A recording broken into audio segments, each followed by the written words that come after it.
Hi everyone! Today I'm working on the last day of my December Daily 2020 album. This is day 31 and I am super excited to share this page with you.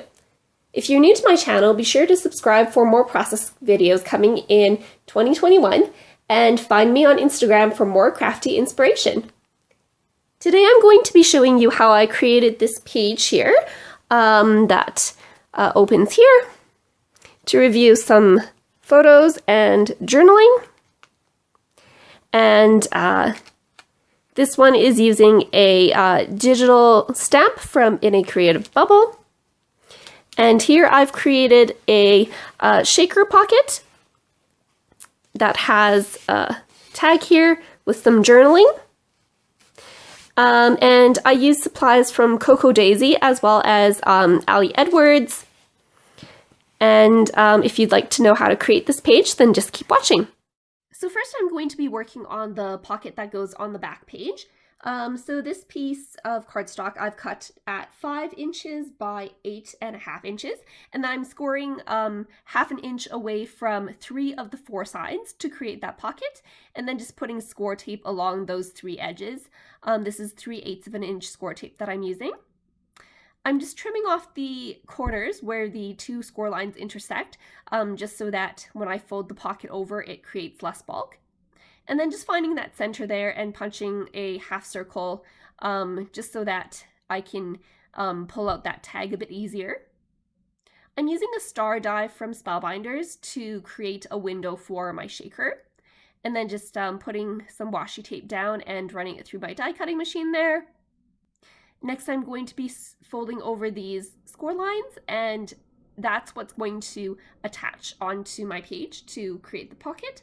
But first, I want to create my shaker element. To do that, I'm just laying down the piece of tulle that I have onto the star shape, and then using the 1/8 inch score tape to go all the way around the edges of the star, making sure that all the pieces of score tape touch each other so that the sequins don't fall out when I have sequins in there.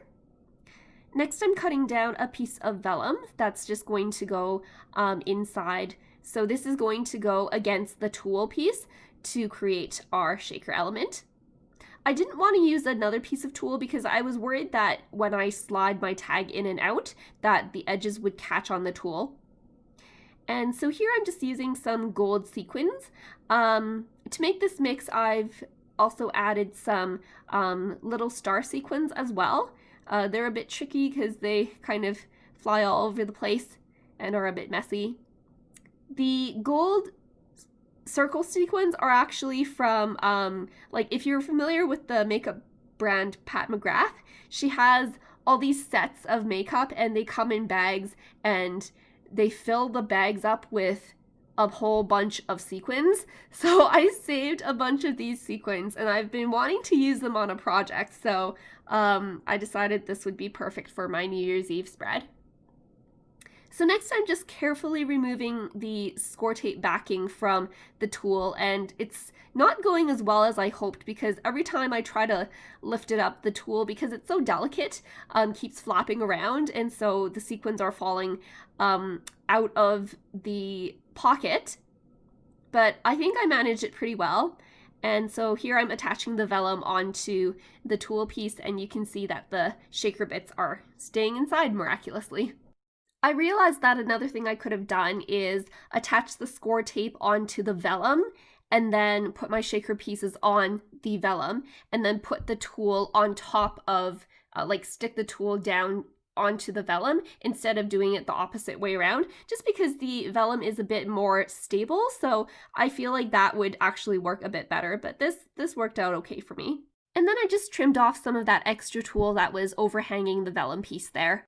Next, I'm going to attach some score tape onto the star shape that I have on the back of where that pocket's going to be. And after I remove all the backing from my score tape, I'm just going to take my shaker piece with the tulle side facing up, and I'm just going to place my pocket piece on top of the tulle piece, just lining up where my star, like where that score tape that I had used to create that shaker piece was. and just using the front piece of that pocket to hide the score tape that I used to create the shaker pouch. And after I cut off some of that excess tulle and vellum, I just wanted to use some tape, this is just regular Scotch tape, to just secure the edges of the shaker pouch in place. And that's just so that when I'm sliding my tag in and out of the pocket, it doesn't catch on the edges of the tulle or the edges of the vellum and not slide in very well. Here I'm just lining up my pocket and making sure that it's straight before removing the tape backing so that I can adhere my pocket onto the back of this album. So I did want to make sure that the rest of the edges of that vellum and tulle piece are taped down as well, just so that my tag will slide in and out a bit easier. And I did some journaling on a tag here that I made just on my typewriter. I'm just going to add a piece of washi tape to the top to give that a bit of gold shine. I also used my We Art Memory Keepers corner chopper to give this a tag shape. And then I added a chipboard piece from Cocoa Daisy. This says, saying goodbye to 2020. So I thought that was the perfect round piece to go in that notch so that I can more easily pull out my tag. So here I'm just kind of lining it up on the top of that washi tape there. And I'm just going to take a powder tool and dab the back of that chipboard piece just so that the top of that chipboard piece isn't sticky, and move on to the next page. Here I have two computer screens that I created on my computer. This is using the In a Creative Bubble Now Streaming stamp brushes, and what I did was I put two of the same size stamp brushes for the computer screen, and then I placed my photo inside those computer screens, and then on the bottom of one of those computer screens I put that like seeking track where you seek like the time stamp of your video, and I put that just on the bottom of my photo to make that look like I'm streaming that video. And I just cut them out to the same size and attached them back to back to each other. And then I just put a piece of acetate in between those two shapes so that that has a place that I can punch the holes and include that into my album. So if you've seen any of my other December daily spreads, you'll notice that I used this Elle Studio stamps set. This is the label stamp set to create a landing point for my number for each day. And I just wanted to make that consistent throughout the whole album. And I decided I wanted to create some that are gold embossed. So first I took my powder tool to prep my page and make sure there's no static or anything sticky on my paper. And then I stamped it with Versamark ink. And then I just sprinkled some gold embossing powder over this and took it off camera to emboss. Just doing some tidying up. I like this tray because it contains all of my embossing powder and just makes it a bit more tidy. And I'm just using one of these Swiffer duster pieces here just to collect any excess embossing powder that's left over. And then I'm just taking the coordinating die set for this stamp set and just lining it up the best I can and then running it through my die cutting machine. So because the Versamark is a bit sticky, some of my stamps did shift even though I used my Tim Holtz stamping platform. And so you can see that some of them didn't quite cut out the way that they usually do when I use the stamp platform with these dies. But that's fine. I can just trim off any excess using some scissors.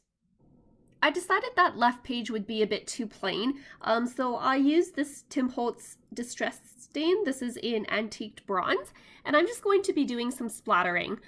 So here I have my splattering tool, also from Tim Holtz, and I've just sprayed down that stain with some water, just to kind of water it down and make it a bit more splatterable. I did do some splattering on a test page first, just to make sure that it would turn out. And then I did that on the actual page here and then just took it off camera to dry a bit. The surface that I'm working on as well, that's the surface that I put the distress stain on, that was the silicone part of the Tim Holtz glass media mat. So to complete the left side of that page, I've cut 2 photo flaps at 4.5 inches by 3 inches, and then I've scored on the 4.5 inch side at 1/2 inch, just to create that hinge that I can use to attach to my page to create that flap. Here I have 2 pocket cards. The top one is from Cocoa Daisy, and the bottom one is a free printable from In a Creative Bubble. And I didn't like that part that says, something about glad that the year 2020 was over, because like even though 2020 was hard, I still did enjoy, it was still a good year for me. So I just wanted to cover that part up with some of these labels that I had gold embossed. And that provides a landing point where I'm going to be putting my 31 number as well. So I'm just using score tape to adhere this down to the photo flap, because the gold foil cardstock that I used beneath that journaling card is a bit like it's very warped and curved. So I just wanted to make sure that it has a good stick and it won't come off. So I decided that I wanted to put one of my photos on the top here, and then the other journaling card will go on the bottom of that photo flap. Here I'm just using my Tim Holtz design ruler to line up those flaps and just make sure they're straight on my page. And then just deciding where I want my photos to be along with that extra journaling card, and I need to leave a spot for my journaling as well. So I decided that before I adhered this last photo onto my base page, I'm going to add an embellishment onto that bottom journaling card so that I have somewhere to lift the flap and open the interactive element. So I decided on this gold star that I had cut out using Ali Edwards' Star Step set. And by adding a magnet onto this bottom journaling card and then adding that star shape so that it's overhanging onto the top flap, when the bottom flap is closed with the magnet, it's going to hold that top flap closed as well so that it's not flapping around when I'm flipping the pages. And so I'm just stapling that star into place and then adhering my photo on top of that. And then I have the Cocoa Daisy gold puffy stickers that I've been using for my days and just adding the number 31. And last but not least, I have my journaling that I did on a typewriter, and I'm just going to stick that in place just right there. I decided that the top of that shaker pocket needed a bit more gold to balance out all the gold that I have going on that journaling card on the left side. So I decided to cut using Ali Edwards' free Goodbye 2020 cut file from her blog with some gold foil cardstock, and I'm just adhering that down with my Zig 2-way glue pen onto the top of that pocket right there. And I just like to use a stamp block or something heavy just to help keep that in place while the glue is drying. And that completes my page. So here's my completed page. So here we have, this opens up here to reveal some more photos and some journaling. And then here is the little computer screen that I had cut out. And then the Tulle shaker pouch that has the journaling behind that. And I love how this page turned out. It's kind of like, it's still interactive, but it's still kind of simple. I think just because I kept everything kind of monochromatic with the gold. So I love how it turned out. If you have any questions, please feel free to leave it in the comments down below. I will be doing a flip through of this entire album probably tomorrow, and I'll upload that soon after. So thank you very much for watching, and see you in the next video.